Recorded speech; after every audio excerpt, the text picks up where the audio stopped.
I'm standing on a stage, holding a gleaming award, my name etched in gold.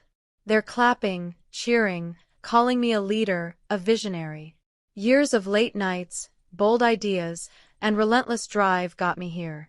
But back at the office, they handed me a new title, assistant. My heart sank. The award in my hand screamed one truth, but the corporate world whispered another. How did I go from celebrated to sidelined? This is my story of ambition, betrayal, and reclaiming what's mine. Stick around. You won't believe what happened next. I still remember the day I walked into that towering glass building, my heels clicking with purpose. Fresh out of business school, I was a whirlwind of ambition, ready to conquer the corporate world. My first role was junior analyst, but I didn't plan to stay there long. I worked late, arrived early, and pitched ideas nobody expected from a newbie. My manager noticed. Within a year, I was leading a small team, my name already circling in the company's leadership pipeline. I felt unstoppable, like I was carving my own path to the top. Every project I touched turned to gold. Clients loved me, colleagues respected me, and I thrived on the adrenaline of success. But there was a whisper in the back of my mind, a warning I didn't yet understand. The corporate game wasn't just about talent.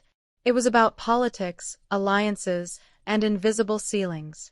I was too focused to see it then.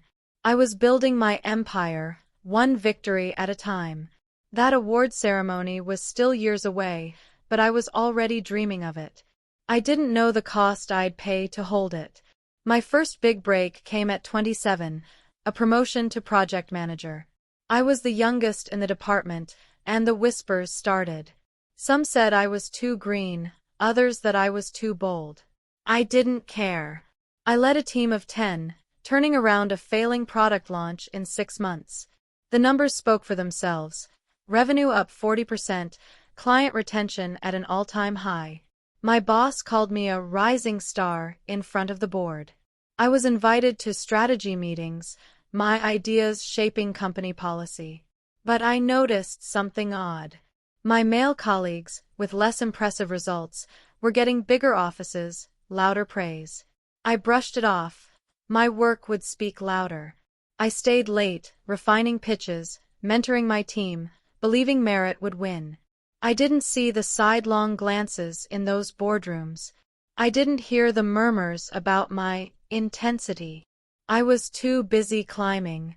By 30, I was a senior manager, overseeing 3 teams and a multimillion-dollar budget. I was relentless, but fair. My team loved me for it. We hit every target, exceeded every goal. I was invited to speak at industry conferences, my name on panels next to executives twice my age. I was proud, but never complacent. I enrolled in leadership courses, studied market trends, and networked with C-suite mentors. I wanted to be undeniable. At one conference, I met Sarah, a VP from a rival firm. She warned me, "You're too good, and that's dangerous." I laughed it off, thinking she was cynical.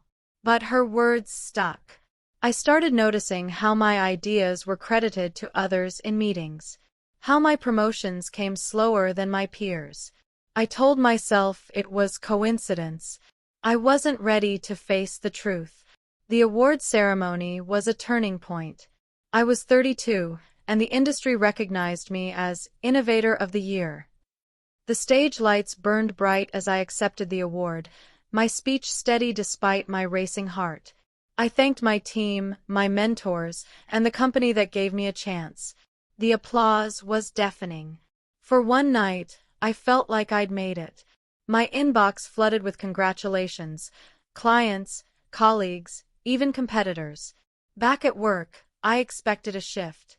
Maybe a promotion to director, a seat at the decision-making table.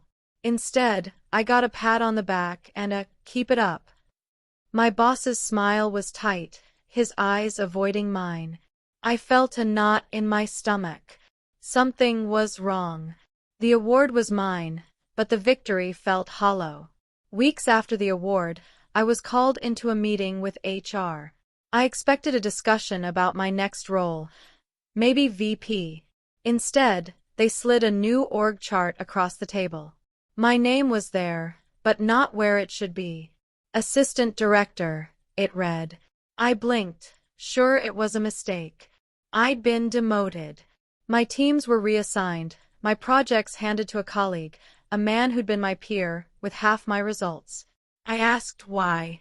They cited restructuring and team dynamics. I pressed harder, but got vague answers.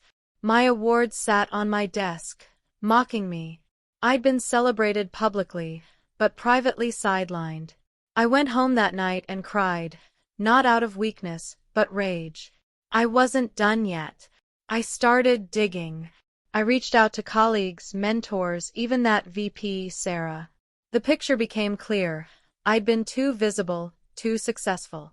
I'd made the wrong people nervous. A senior exec, someone I'd barely worked with, had lobbied against me. He'd called me aggressive in closed-door meetings, a word never used for my male peers. My award had been a spotlight, but not the kind I wanted.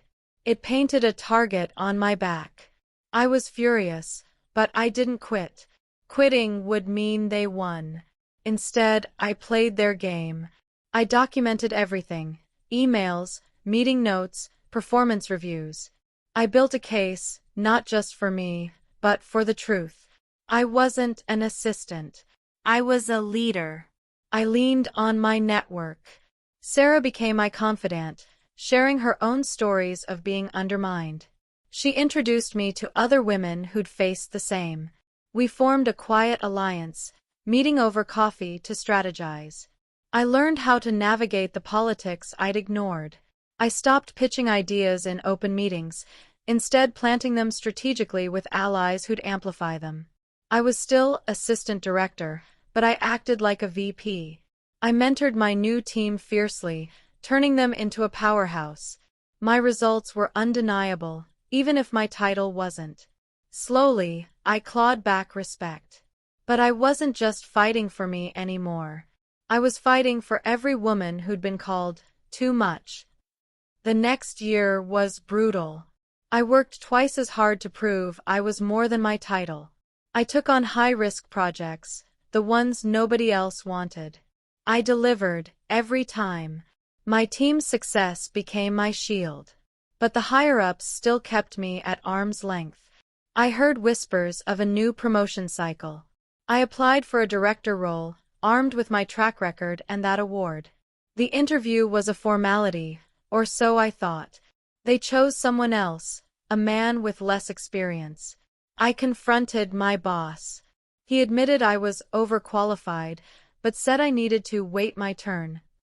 I realized then, the system wasn't broken. It was built this way. I could have left, started over somewhere else. But I stayed. Not out of loyalty, but defiance. I wanted them to see me rise on my terms. I doubled down on visibility. I wrote articles for industry journals, spoke at more conferences, and built a personal brand that outshone my title. My award became my calling card, proof I was more than they allowed me to be. Clients started requesting me specifically. My name carried weight, even if my title didn't. I was playing a long game, and I was patient. But patience didn't mean passivity. I was planning my next move, and it was big. By 34, I'd built a reputation that couldn't be ignored. My projects were the company's biggest wins. My team was the most cohesive, my clients the most loyal. Even the exec who'd called me aggressive had to admit I was indispensable. I was invited back to the award ceremony, this time as a presenter. Standing on that stage again, I felt the weight of my journey. I wasn't just an assistant. I was a force. I used my speech to call out the industry's inequities, thinly veiled as inspiration. The room was silent, then erupted. I'd said what many were thinking. That night, I knew I'd turned a corner. Back at work, the air had shifted. My speech had gone viral in industry circles. Colleagues stopped me in the halls, thanking me for saying what they couldn't. But the C-suite wasn't happy. I'd called out their game, and they didn't like it. I was called into another HR meeting. This time, they offered me a special project role, another sideline, dressed up as opportunity. I saw through it. They wanted me out of the spotlight. I declined, politely but firmly. I told them I was ready for a director role, and I had the results to prove it. They didn't expect that. For the first time, I saw them flinch. I kept pushing. I proposed a new initiative, one that could transform the company's market position. I pitched it directly to the CEO, bypassing my boss. Risky, yes, but I was done playing small. The CEO listened, asked sharp questions, and nodded. 2 weeks later, my initiative was greenlit. I was put in charge, reporting directly to him. My title didn't change, but my influence did. I was running a project with C-suite visibility, and I made it count. Every meeting, every report, every win was a reminder. I wasn't an assistant. I was a leader, and they couldn't ignore me anymore. My initiative was a success, bringing in record revenue. The board took notice. I was invited to present to them directly, a rare opportunity. I walked into that room, award in my mind, and owned it. I spoke with the confidence of someone who'd earned her place. They listened. For the first time, I felt seen, not as a threat, but as an asset. After the meeting, the CEO pulled me aside. He said, "You're going places." I smiled, but inside, I was screaming, "I've been here." That moment was a turning point. I wasn't just playing their game anymore. I was rewriting the rules. The next promotion cycle was different. I didn't just apply for a director role. I demanded it. I walked into the interview with a binder. My award, my results, my initiative success. I laid it all out unapologetically. They couldn't look away. 2 weeks later, I got the call. Director of Strategy. No assistant in sight. I'd done it. But the victory wasn't just the title. It was knowing I'd forced them to see me, to acknowledge what I'd always been. I walked into my new office, my award now framed on the wall. It wasn't just a trophy. It was a reminder of what I'd overcome. My first act as director was to mentor other women in the company. I saw myself in them. The ambition, the fire, the frustration. I started a leadership program, unofficial but powerful. We met weekly, sharing strategies, building confidence. I wanted them to avoid the traps I'd fallen into. I taught them to navigate politics, to own their wins, to never apologize for their ambition. The program grew, catching the company's attention. They formalized it, with me at the helm. I was shaping not just my future, but theirs. It felt bigger than any title. But I wasn't naive. I knew the system hadn't changed overnight. I still faced pushback, subtle, but there. Male colleagues questioned my decisions more than they did others. My ideas were scrutinized harder. I didn't let it faze me. I'd learned to anticipate it, to counter it with data and confidence. I built alliances across departments, ensuring my voice was always heard. I wasn't just a director. I was a strategist, a chess player in a game I now understood. My award sat on my desk, a silent partner in every battle. It reminded me who I was when they tried to forget. A year into my director role, I was invited to join an industry advisory board. It was a chance to shape policy, to influence beyond my company. I said yes, knowing it would stretch me thin. I was juggling my day job, my mentorship program, and now this. But I thrived on it. The advisory board gave me a platform to advocate for change. More women in leadership, fairer promotion systems. I wasn't just fighting for me anymore. I was fighting for a legacy. Every speech, every meeting, every article I wrote carried that weight. I was building something bigger than myself. Back at the company, my mentorship program was paying off. 2 women I'd mentored were promoted to managers. Another landed a director role at a rival firm. I was proud, but I wanted more. I proposed a company-wide diversity initiative with measurable goals. The C-suite hesitated. Too disruptive, they said. I pushed back, armed with data showing how diversity drove profits. They couldn't argue with numbers. The initiative launched, and I was its champion. It wasn't perfect, but it was a start. I saw the company changing slowly because of me. I started getting calls from headhunters. Bigger companies, better titles, more money. I listened, but I wasn't ready to leave. I'd fought too hard to walk away now. My goal wasn't just a corner office, it was impact. I wanted to leave the company better than I found it. I kept pushing, taking on bigger projects, mentoring more women, speaking out louder. My award was no longer just a moment. It was a symbol of what I stood for: excellence, resilience, defiance. I wasn't an assistant anymore, and I never would be again. The ripple effect of my speech was undeniable. It spread like wildfire across industry circles. Colleagues I hadn't spoken to in years reached out, sharing their own stories of being overlooked. I became a beacon for those who felt silenced, and it fueled me. But the C-suite? They were rattled. My words had exposed their flaws, and they pushed back. Another HR meeting, another special project offer, a clear attempt to keep me quiet. I saw it for what it was: fear disguised as opportunity.